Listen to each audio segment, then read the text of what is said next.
नमस्तेऽस्तु महामाये श्रीपीठे सुरपूजिते शङ्खचक्रगदाहस्ते महालक्ष्मी नमोऽस्तुते। नमस्ते गरुडारूढे डोलासुरभयङ्करी सर्वपापहरे देवी महालक्ष्मी नमोऽस्तुते। सर्वज्ञे सर्ववरदे सर्वदुष्टभयङ्करी सर्वदुःखहरे देवी महालक्ष्मी नमोऽस्तुते। सिद्धिबुद्धिप्रदे देवी भुक्तिमुक्तिप्रदायिनी मन्त्रमूर्ति सदा देवी महालक्ष्मी नमोऽस्तुते। आद्यन्तरहिते देवी आदिशक्ति महेश्वरी योगज्ञे योगसम्भूते महालक्ष्मी नमोऽस्तुते। स्थूल सूक्ष्म महारौद्रे महाशक्ति महोदरे महापापहरे देवी महालक्ष्मी नमोऽस्तुते। पद्मासनस्थिते देवी परब्रह्मस्वरूपिणी परमेशी जगन्माते महालक्ष्मी नमोऽस्तुते। श्वेताम्बरधरे देवी नानालङ्कारभूषिते जगस्थिते जगन्माता महालक्ष्मी नमोऽस्तुते। महालक्ष्म्यष्टकस्तोत्रम् यः पठेत् भक्तिमान् नरः सर्वसिद्धिमवाप्नोति राज्यं प्राप्नोति सर्वदा। एककाले पठेन्नित्यम् महापापविनाशनम् द्विकालं यत् पठेन्नित्यम् धनधान्यः समन्वितः त्रिकालं यत् पठेन्नित्यम् महाशत्रुविनाशनम् महालक्ष्मीर्भवेन्नित्यम् प्रसन्ना वरदा शुभा। इति इन्द्रकृत महालक्ष्म्यष्टकं सम्पूर्णम्।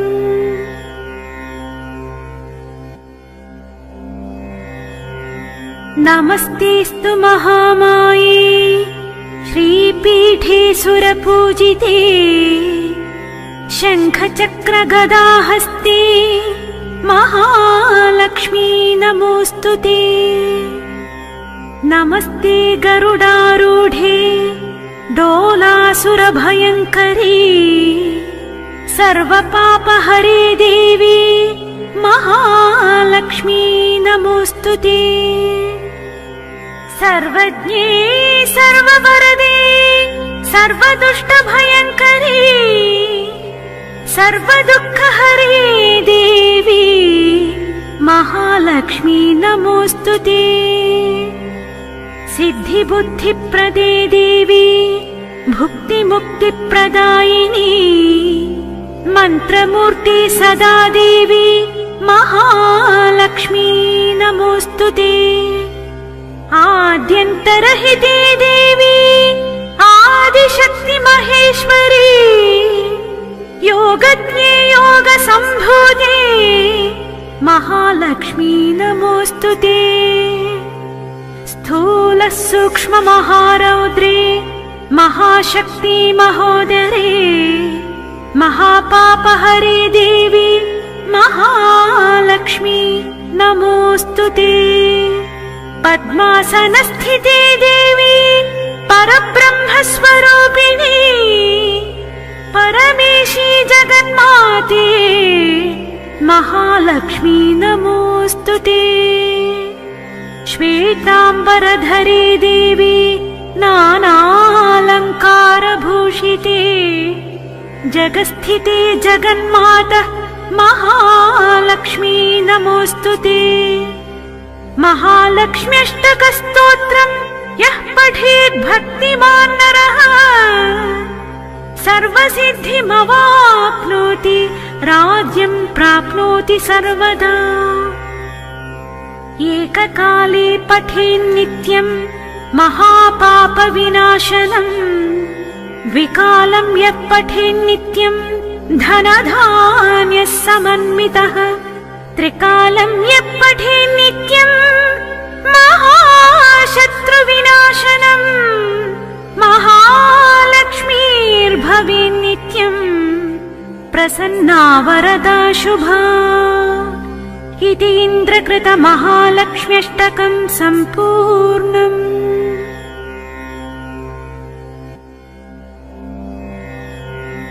नमस्तेऽस्तु महामाये श्रीपीठे सुरपूजिते शङ्खचक्रगदाहस्ते महालक्ष्मी नमोऽस्तु ते। नमस्ते गरुडारूढे डोलासुरभयङ्करी सर्वपापहरे देवी महालक्ष्मी नमोऽस्तु ते। सर्वज्ञे सर्ववरदे सर्वदुष्टभयङ्करी सर्वदुःखहरे देवी महालक्ष्मी नमोऽस्तु ते। सिद्धिबुद्धिप्रदे देवी भुक्तिमुक्तिप्रदायिनी मन्त्रमूर्ति सदा देवी महालक्ष्मी नमोऽस्तु ते। आद्यन्तरहिते देवी आदिशक्ति महेश्वरी योगज्ञे योगसम्भूते महालक्ष्मी नमोऽस्तु ते। स्थूल सूक्ष्म महारौद्रे महाशक्ति महोदरे महापापहरे देवी महालक्ष्मी नमोऽस्तु ते। पद्मासनस्थिते देवी परब्रह्मस्वरूपिणी परमेशी जगन्माते महालक्ष्मी नमोऽस्तु ते।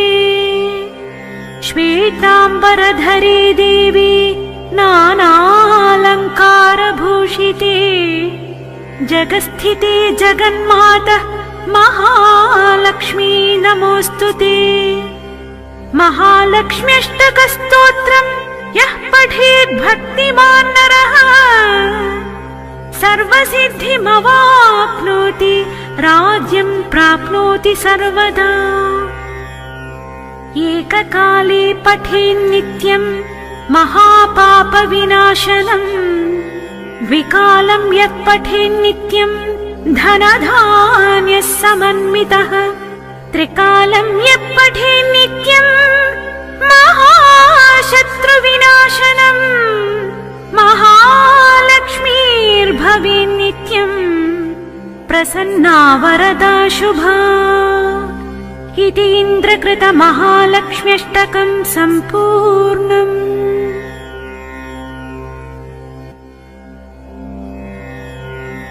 नमस्तेऽस्तु महामाये श्रीपीठे सुरपूजिते शङ्खचक्रगदाहस्ते महालक्ष्मी नमोऽस्तु ते।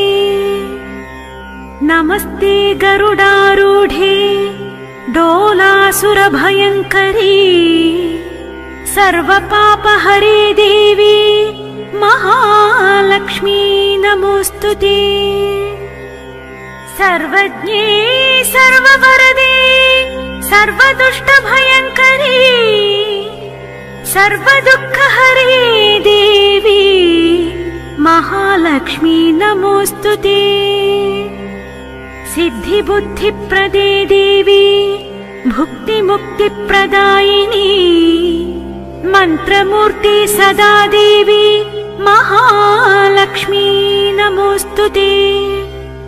आद्यन्तरहिते देवी आदिशक्ति महेश्वरी योगज्ञे योगसम्भूते महालक्ष्मी नमोऽस्तु ते। स्थूल सूक्ष्म महारौद्रे महाशक्ति महोदरे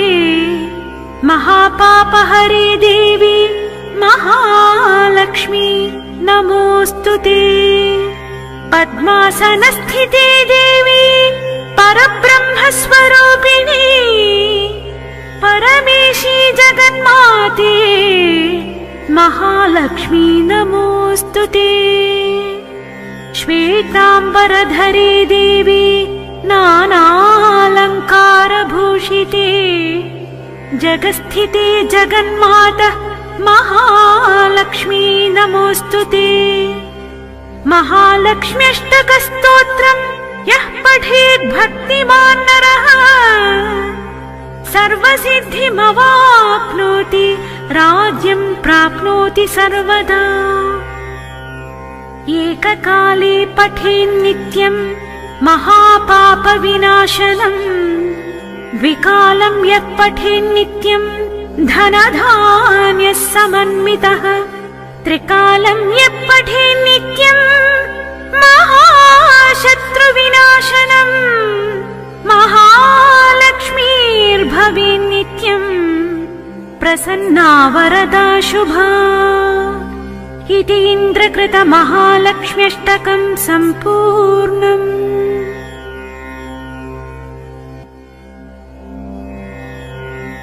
नमस्तेऽस्तु महामाये श्रीपीठे सुरपूजिते शङ्खचक्रगदाहस्ते महालक्ष्मी नमोऽस्तुते। नमस्ते गरुडारूढे डोलासुरभयङ्करी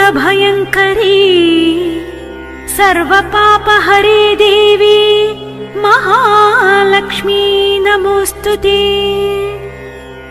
सर्वज्ञे सर्ववरदे सर्वदुष्टभयङ्करी सर्वदुःखहरे देवी महालक्ष्मी नमोऽस्तुते। सिद्धिबुद्धिप्रदे देवी भुक्तिमुक्तिप्रदायिनी मन्त्रमूर्ति सदा देवी महालक्ष्मी नमोऽस्तुते। आद्यन्तरहिते देवी आदिशक्ति महेश्वरी योगज्ञे योगसम्भूते महालक्ष्मी नमोऽस्तुते। स्थूल सूक्ष्म महारौद्रे महाशक्ति महोदरे महापापहरे देवी महालक्ष्मी नमोऽस्तुते। पद्मासनस्थिते देवी परब्रह्मस्वरूपिणी परमेशी जगन्माते महालक्ष्मी नमोऽस्तुते। श्वेताम्बरधरे देवी नानालङ्कारभूषिते जगत्स्थिते जगन्माता महालक्ष्मी नमोऽस्तुते।